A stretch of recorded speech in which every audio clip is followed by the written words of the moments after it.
दोस्तों, आज की कहानी है बहू तेरे ससुर जी के जाने के बाद मेरे लिए घर में जगह क्यों नहीं है। दोस्तों, कहानी शुरू करने से पहले अगर आपने हमारे चैनल को सब्सक्राइब नहीं किया हो तो कर लीजिए ताकि आपके पास पहुंच सके हर नया वीडियो। कहानी को 3 बेटी 1 बेटा, बहू, दामाद, नाती पोतों से घर भरा था, पर अंदर से हर तरफ से खालीपन था। ना कोई कुछ पूछने वाला, न कोई कुछ बताने वाला, पर हाँ सुनाने वाले सभी थे। सभी अपने अपने मन के भड़ास को अपनी माँ यशोदा जी के सामने जरूर सुनाते थे, पर राय विचार के मामले में सभी के सभी खुद में ही गुणी थे। क्यों बढ़ती उम्र के साथ साथ माता पिता बोझ हो जाते हैं? क्या माँ पिता घर में रखे सामान की तरह हो जाते हैं? एक कोने में रख कर छोड़ दिया जाता है? क्या पैसे से कर देने भर ही बच्चों की जिम्मेदारी होती है? अपने माता पिता के प्रति क्या प्यार के 2 मीठे बोल और सलाह मशवरा की कोई आवश्यकता नहीं? क्यों पिता के रहने तक सब कुछ अच्छा होता है और पिता की मृत्यु होते ही बूढ़ी माँ परिवार के हर सदस्यों को खटकने लगती है? क्या बढ़ती उम्र के साथ बुजुर्गों को अपने जुबान पर भी ताला लगा देना चाहिए? ये जीवन की कौन सी परीक्षा की खड़ी थी जो यशोदा जी समझ नहीं पा रही थी, और हर पल यही सब सवाल यशोदा जी के मन में चलता रहता था और उनके अंध मग्न में हमेशा जंग सीढ़ी रहती थी। खैर, पति की मृत्यु के 1 साल बाद ही उन्होंने सबके हिसाब से खुद को डालना सीख लिया था। जो जैसा कहता वैसा सुन लेती और अपने जीवन को जी रही थी। पर आज तो हद ही हो गई जब यशोदा जी ने अपने बेटे से बस इतना पूछ लिया, क्या बहू कुछ दिनों के लिए बाहर जा रही है? वो भी बिना कुछ बोले बताए। अचानक इतना कहते ही यशोदा जी के बेटे मनोज ने इतनी बुरी तरह से डांटते हुए कहा, आपको क्या जरूरत है ये पूछने की? वो कहीं भी जाए उससे आपको कोई मतलब नहीं होना चाहिए। आप बस अपने से मतलब रखिए, उसकी जानकारी रखने की कोई आवश्यकता नहीं है। आप बस खाना खाइए और अपने कमरे में आराम फरमाइए। मनोज की ऐसी हृदय भेदी शब्द सुनकर यशोदा जी अक्का बक्का रह जाती है। वह कभी सपने में भी नहीं सोची थी कि उसका राम सा आदर्श बेटा ऐसा कुछ भी कर सकता है।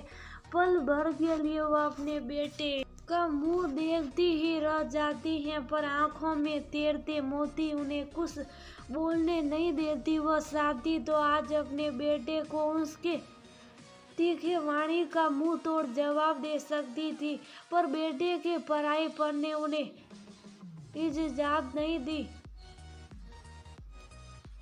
और वो वहां से चुप साफ अपने कमरे में चली जाती हैं।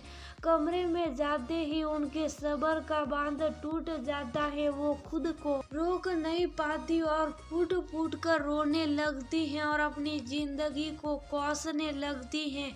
भगवान, मुझे अपने पास बुला लीजिए। मैं थक गई हूँ सबके अनुसार जी सी के नहीं चाहिए ऐसी जिंदगी। भगवान, जहाँ मेरी कोई अहमियत नहीं हो, जहाँ मेरा सम्मान ना हो, ऐसा लगता है मानो मैं इन सब पर बोझ बन गई हूँ। हर बात में सबके सब झिटक देते हैं मुझे। क्या बुढ़ापा आते ही बोलने का अधिकार भी खत्म हो जाता है? क्या गलत किया मैंने बेटे से बहू के बारे में पूछकर? पहले तो बहू ऐसी थी, पर अब बेटा भी। सोचते सोचते उनका कलेजा फट जाता है और उनके मुंह से दर्द भरी आवाज फूट पड़ती है, जिसकी आवाज सीधा मनोज के कानों में सुनाई देता है। ऐसा दर्द भरी आवाज सुनकर मनोज भागकर अपनी माँ यशोदा जी के कमरे में आता है और माँ को ऐसे रोते देख उनके पैरों के पास आकर बैठ जाता है और कहता है, माँ मुझे माफ कर दीजिए माँ, मैंने आपका दिल दुखाया है माँ, मुझे ऐसा नहीं बोलना चाहिए था माँ, पर मैं क्या करूँ माँ, मैं भी थक गया हूँ इस जिंदगी से। आपकी बहू की वजह से मैं भी थोड़ा खींचा खींचा सा हो गया हूँ। आजकल उसके तेवर ही अलग रहते हैं। उसे किसी का पूछना पाछना पसंद नहीं आता और मुझे भी कहती है कि मैं आपको कुछ नहीं बताऊं, नहीं तो वो आपसे बिना बात का झगड़ा करेगी। जब मैं ऑफिस में रहूंगा और इन सब के बीच में मैं पिस जाता हूँ माँ, मैं जिंदगी के दो राह पर खड़ा हूँ। मैं मजबूर हो गया हूँ, पत्नी को छोड़ नहीं सकता क्योंकि मुझे मेरे बेटे से बेहद प्यार है और ना आपकी जिम्मेदारी से मुंह मोड़ सकता हूँ। आप नहीं समझेगी तो कौन समझेगा मेरा दर्द माँ, ऐसे में अब आप ही बताइए मैं क्या करूं।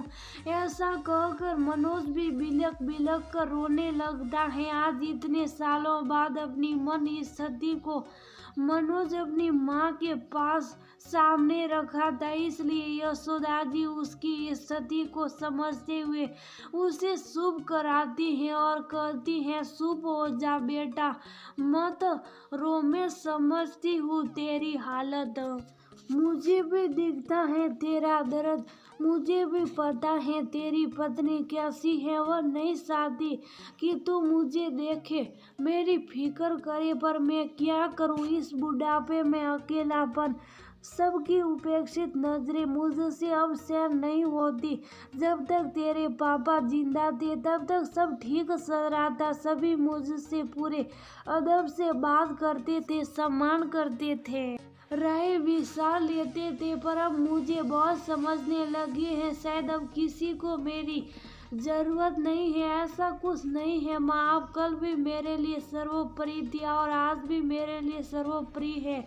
बस जीवन की इस परीक्षा की घड़ी में आपका साथ चाहिए ताकि मैं दोनों के बीच सामंजस्य बैठा सकूं। प्लीज माँ मुझे माफ कर दीजिए। मैं वादा करता हूँ आगे से आपसे ऐसे कभी बात नहीं करूँगा और आपके अकेलेपन में साथ निभाऊंगा। बस आप मुझे कभी गलत मत समझना माँ, बेटा भी किसी दर्द से गुजर रहा था, ये यशोदा जी को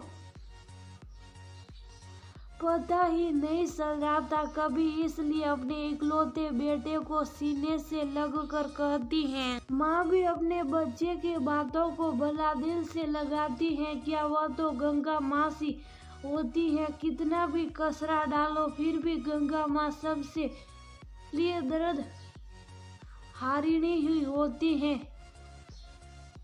आज भी यशोदा जी अपने दर्द को भूलकर बेटे के दर्द को सर्वोपरि मानकर जिंदगी से समझौता कर लेती हैं। शायद एक माँ के लिए यही उचित था।